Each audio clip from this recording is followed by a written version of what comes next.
Apa yang jangan ditodong.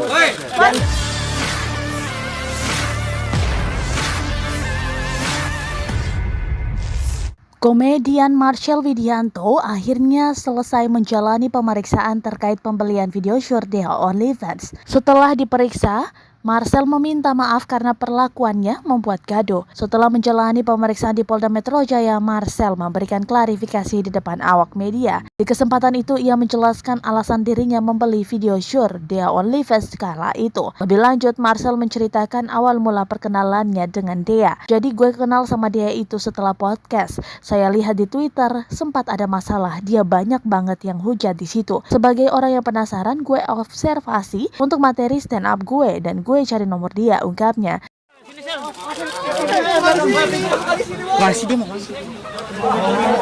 Saat itu Marcel mengungkapkan bahwa Dea OnlyFans tengah berada dalam kondisi terpuruk. Bahkan Dea disebut sampai ingin mengakhiri hidup lantaran kesulitan finansial. Akhirnya niat ingin membantu Dea OnlyFans muncul di benak Marcel.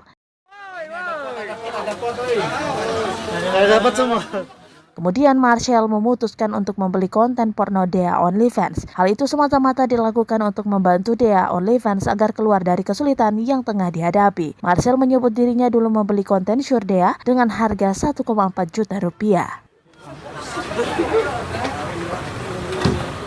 Benar,